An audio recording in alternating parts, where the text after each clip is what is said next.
Here in Aotearoa, we've got around 1 million hectares of steep, erosion-prone land. That's not adding a lot of value to farm systems. This can be cost-effectively retired into native forest. We'll be looking at a range of different projects at various stages of growth that will enable us to retire pasture into native forest at a fraction of the cost. The land knows how to heal itself. What's really happened is we've disrupted the landscape so much that it takes a while to get those natural processes of coming back to life happening. We're part of the environment. We're not strangers. We belong. We're children of Tāne, just like the trees are. And so in actual fact, when we restore our landscapes, we are actually bringing the family back home again.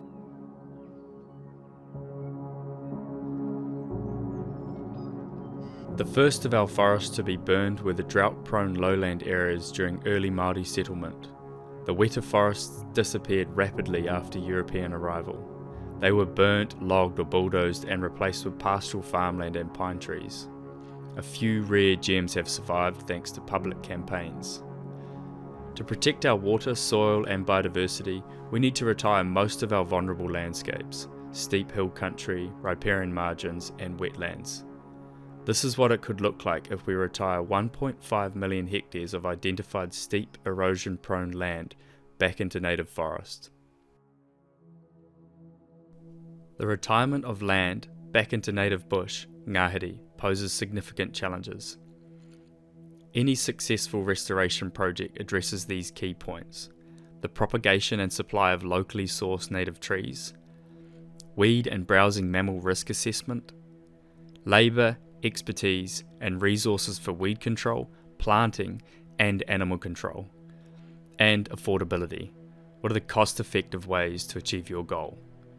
This film is to demonstrate an alternative, low-cost method of native forest establishment which uses mainly mānuka and kānuka as a nurse crop to kick-start the natural reversion process and then simply allow time for Papatuanuku, Earth Mother, to continue the gradual healing process back into magnificent Aotearoa ngāhere. We have named the following method Tīmata, which in Māori translates to beginning or kick-start. Let's take a look at how this natural reversion process works. This is a really good example of a nursery crop in its final stages. So the nursery crop we're talking about here is kānuka. The kānuka are now about 20 to 30 feet high. They're roughly 25 years old, and they've set themselves in a spatial distance of around 2 to 3 metres, which allows diffused light to come into the understory of the canopy.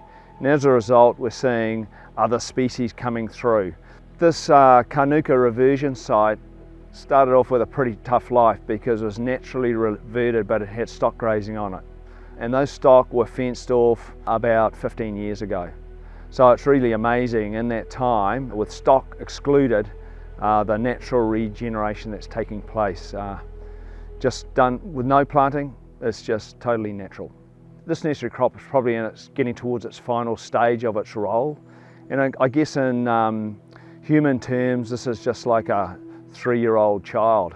So we're seeing ponga come through, we've got tani kaha, we've got kamahi, we've even got a young rimu just over to the side of me.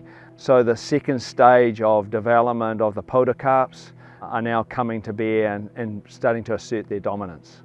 Within a lifetime, larger broadleaf podocarp and conifer species begin to assert their dominance, such as the stand of 80-year-old kānuka in the Okura bush, North Auckland, where we can see tanekaha, kauri and kahikatea coming of age.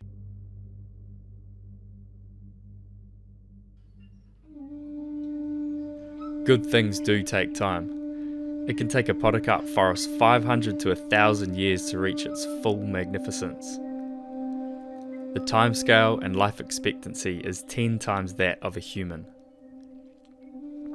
1,000-year-old patriarchs and matriarchs stand tall over 100-year-old teenagers in the forest. Puriora stands supreme among our lowland forests for giant tōtara, tanekaha, and other podocarps. The Tīmata Method of low-cost nursery crop planting was trialled across various parts of New Zealand around 10 years ago. In order to reduce establishment costs, the trial plots were planted using pine forestry methods, which included planting small-sized forestry-grade mānuka at a low density of around 1,100 stems per hectare. This took place over 400 hectares at various locations around New Zealand as part of a government-funded Primary Growth Partnership, or PGP project, to test the feasibility of economically establishing mānuka plantations for high UMF honey production as an alternative land use to farming steep erosion land. One of the largest trial sites was at Lake Tūtera in northern Hawke's Bay. 130 hectares of mānuka was planted in 2012 on challenging, steep northerly facing Class 6E and 7E land. Let's see what the plantation is like 10 years on. I was fortunate enough to be asked to be a project manager for this 7.5-year project, which looked at retiring marginal land that wasn't really suitable for farming or other practices. So looking at it in other ways that could return a profit, and mānuka for honey was considered at some of these sites.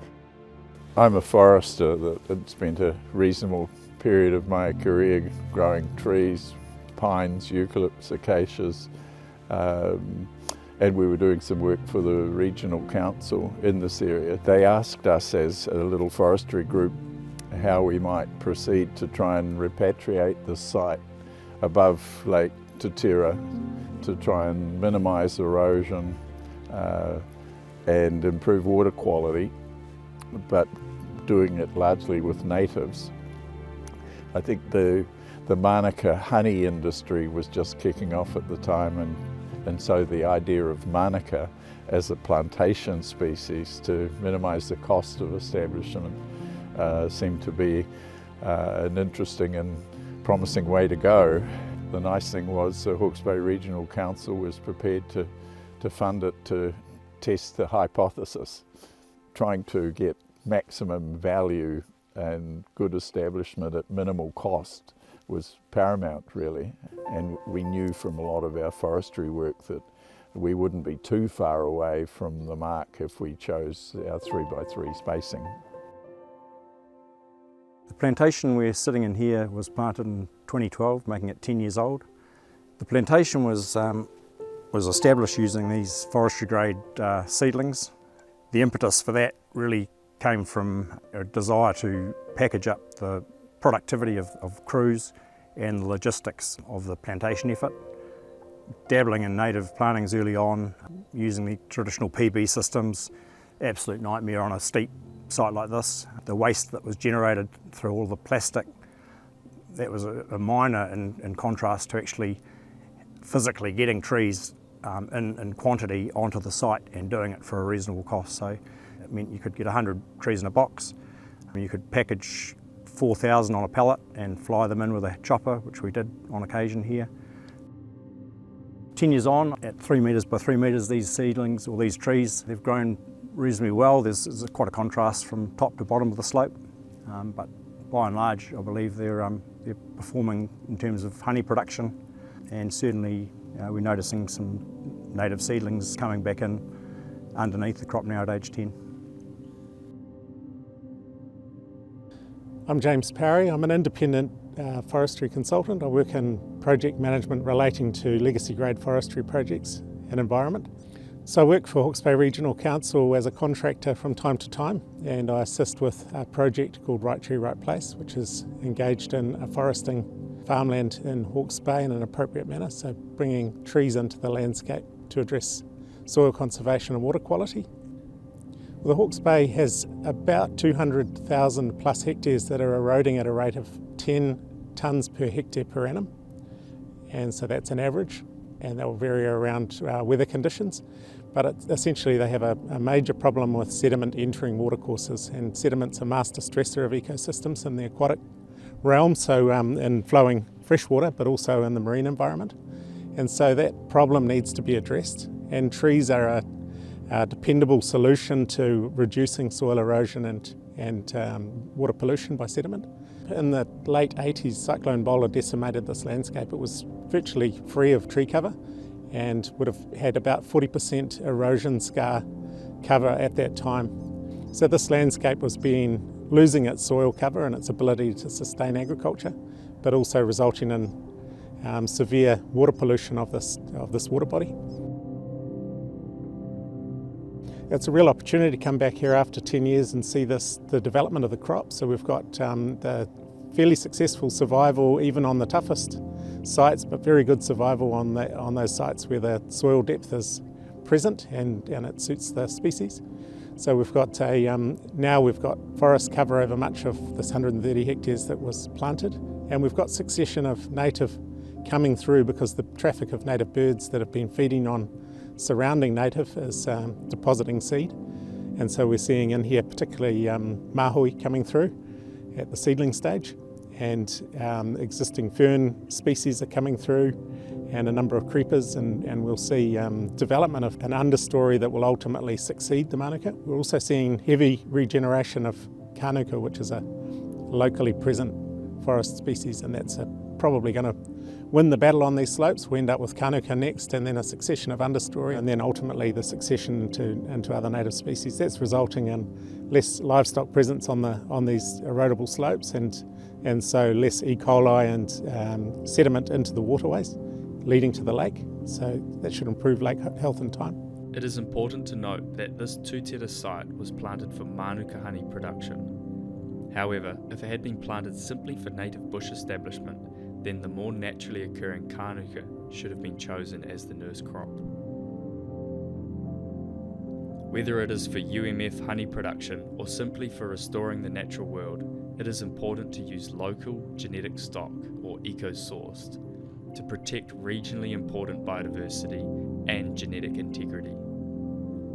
Lessons learned from the PGP project prompted some of the people involved to adopt this method for general native land retirement. It has been modified to include kānuka and additional bird-loving colonizer species to assist the natural succession process. A good example of this can be found at Pukekodi Farm in the Bay of Plenty, where since 2016, around 25 hectares of critical source area, riparian, and steep erosion-prone pasture has been retired with forestry-grade nursery crop species. One of the things I'd been involved with was another project around plantation mānuka, forestry-grade species. These are little plants about 30 centimetres high. Really cheaply, plant them like pine trees. Get them well spaced, around 3 metre spacings, and use that to retire areas for wetland back into repo and that sort of thing. This planting site in Katikati is 6 years old, and what inspired us was what we'd seen in Lake Tītera, and we chose here the monoculture crop of mānuka as a nursery crop, and it's been planted at 3 by 3 metre spacings, 1,100 stems per hectare, which is a lot cheaper than what we'd been using with our high density plantings for our riparian areas. And what we wanted to see the natural reversion process take place, and we are actually seeing that. We're seeing young seedlings coming in, but to hasten that process we've also introduced some enrichment species like this kāwakawa here. A typical Tīmata planting mix for dry site might be 50% kānuka, 20% mānuka and 30% bird-loving species, whereas colder and wetter sites would change to around 50% mānuka and 20% kānuka. High proportions of mānuka or kānuka reduce the risk of loss due to browsing damage of favoured broadleaf plants. The choice of broadleaf plants will depend on which species thrive and are natural to an area. The bird-loving tree mix will vary according to site, but are likely to include species such as karamu, māhui, makomako, fofopaku, tarata, kōhuhu, te kauka, and harakeke. Planting spatial distance in most cases is between 2 metres, 2,500 stems per hectare, and 3 metres, 1,100 stems per hectare. 3 metre spacings can be contemplated on more fertile, easy contour sites or adjoining a critical source area or a wetland.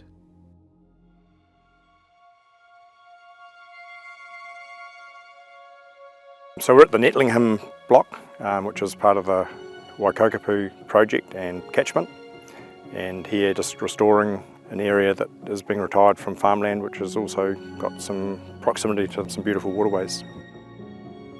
So the crew we're using here at Netlingham's have travelled across from Tamarinu this morning, and RAD's Ruapehu Agricultural Development Limited is the name of the business, but they follow me all around New Zealand.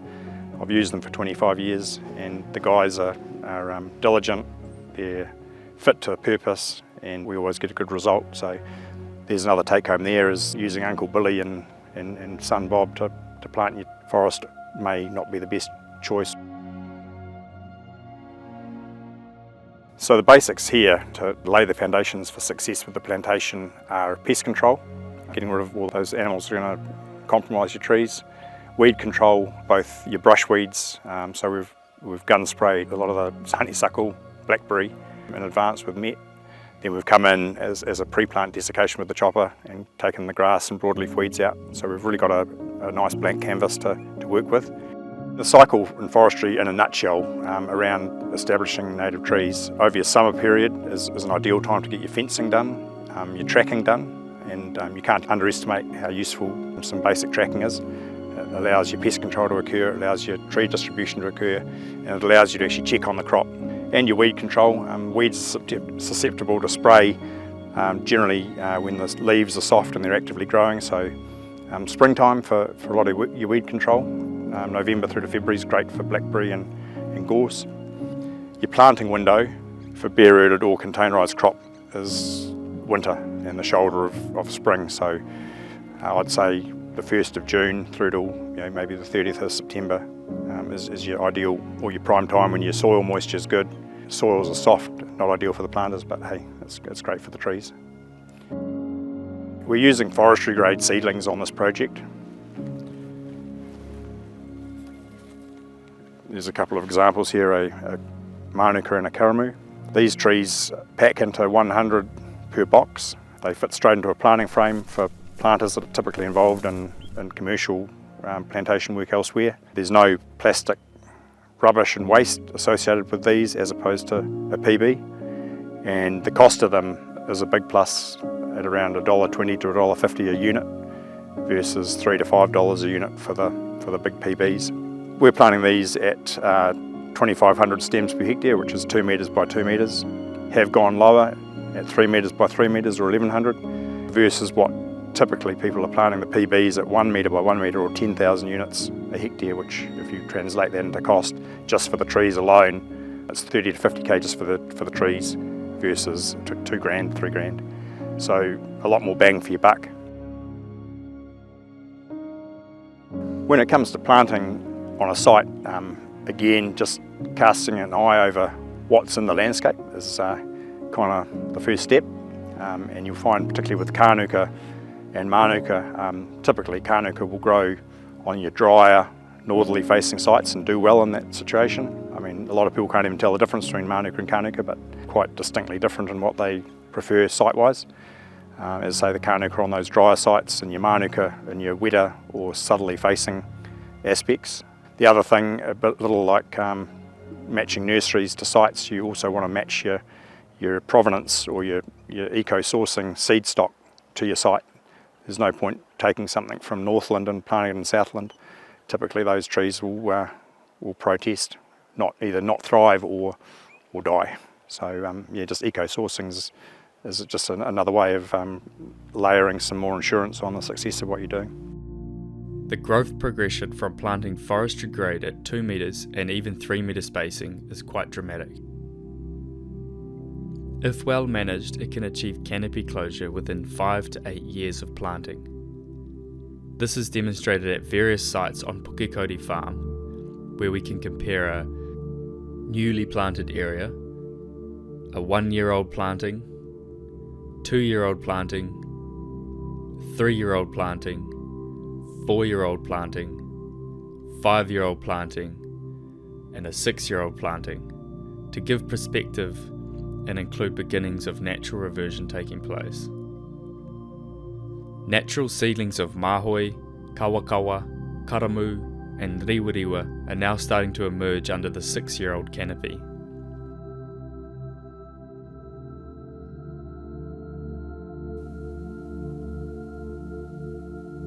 This block was planted around 15 years ago. It's an example of a high density, high cost planting regime. If you look at these trees, they're planted at roughly 1.5 metre spacings, which equates to 4,000 to 5,000 stems to the hectare. In current cost terms, to get these in the ground now roughly costs between $5 and $7 a plant to get planted, which at say 4,000 stems to the hectare equates at between $25,000 and $30,000 a hectare. The main reason why this has been planted at the high density, 1.5 metre spacings, is to control the weeds. So they're endeavouring to get early canopy closure, which prevents weed incursion into this block. But in reality, we're finding we are getting weeds.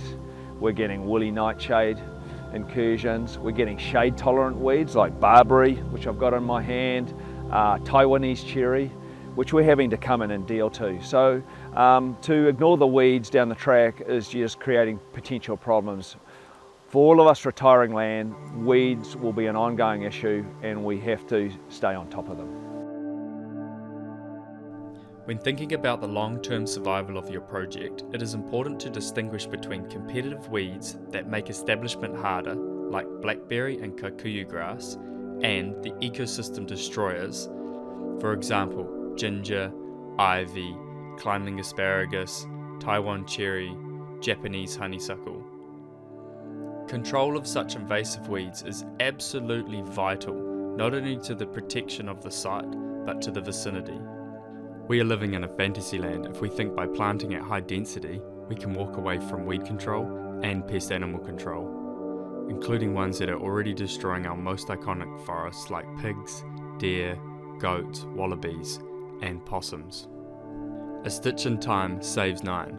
We need to invest in solid planning before retiring farmland which creates new habitat for dangerous weeds and destructive animals to proliferate. We need to address the weed tsunami our nation faces. Acting early will save us billions of dollars, require much less herbicide, and will provide a more realistic opportunity to achieve eradications and protect our forests. Undoubtedly, the biggest challenge here was pests, and having been involved in a lot of native plantings, it's something I see time and time again, is everyone focuses on getting the trees in, establishing those, or trying to establish those, but unless you've got a number on your pest species, it's all for nothing. We had a full-time professional here for 4 years. He nailed over 1,000 goats just on this 130 hectares. If you miss that basic, it's all for nothing. There are many examples across Aotearoa where we can see the natural reversion process over time leading to the establishment of mature ngāhere. The planting of a well-managed nursery crop using the Tīmata Method imitates this natural process. So long as there is a nearby seed source of good bush, birds will sow many enrichment species into your nurse crop naturally. Without such a seed source, enrichment planting will be needed to establish a thriving forest. A key message in retiring land is letting the nursery crop, which is your mānuka, your kānuka or your other coloniser species, do their work before you want to start planting your bigger trees. You've got to remember that pastoral land is bacterial dominant, and bushland, if you took a soil sample from the ngāhere, the soil in the bush, is very fungal dominant. These nursery crop species, the mānuka, plays a really important role in conditioning the soil, introducing the mycorrhizae, the friendly fungi, for other trees to then grow on. One of the mistakes we made was we planted some of these trees when we planted the mānuka, and they sat and did nothing. We've planted this 3 years ago, and look at its growth. It was only a little tree this big, and it's spearing up to the light, but one of the important things, it's got friendly fungi underneath in the soil that is driving its growth. We hope you have appreciated these key pointers to reduce costs and address long-term risks of planting without planning. Especially in relation to invasive weeds, which can undo all of your good work and threaten other areas by creating a net negative impact to our environment.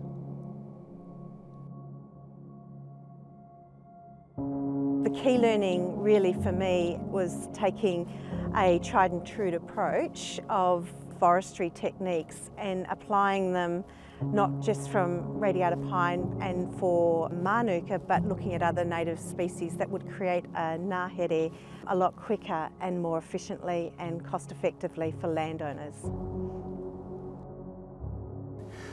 This has been a really successful project to be involved in, and the results are fantastic.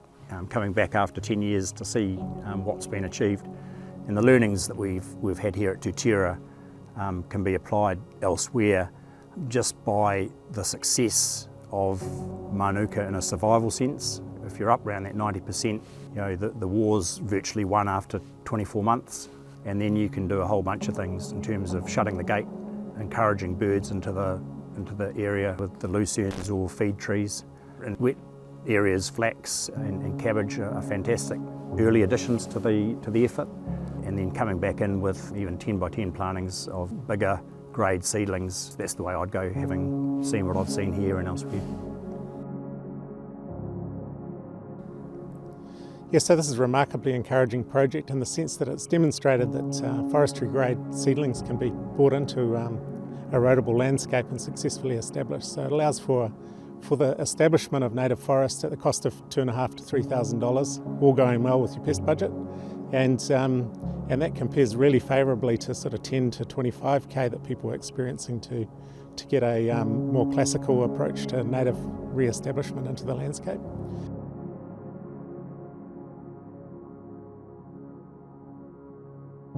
So we took out at least 20% of the farming area and a grass and put it back into native. And surprisingly, our total profit has gone up. So that means we're getting higher profit from a lesser area of land, and that just shows that those bits of land that we've taken out we're running at a loss, the farming business. For us in New Zealand, the whole New Zealand economy depends on the wellness of our land. So isn't looking after our land the most important thing we should be doing? The second thing we've got to remember is we're not the masters of the universe. So we know more about this land than Kōrero trees or tōtara trees. Man, they've been here for 100 million years, and yet we think, I know more about it than you. These trees and plants and birds and insects and microbes, they're all senior to us. Their life began millions of years before us. Our job as humans, really, as the youngest of Tane's family, is to make sure all the connections are in place. And that's why we plant up the areas that are too steep to put cows, because in actual fact, those steep areas hold the water, hold it all together, all contributing to the wellness of the place. So we just got to stop thinking that we're so important. Landowners across Aotearoa are being encouraged to retire significant areas of marginal pastoral land into trees. The desire of most of these landowners, who are farmers, is to plant their land into permanent carbon sink native forest rather than less expensive and higher carbon value pine. However, this highly desirable broad-scale restoration of land into ngāhere faces significant challenges relating to the supply of plants and the cost of planting and establishment. The Tīmata Method proposed in this resource aims to overcome these challenges and bring the costs in line with standard pine planting.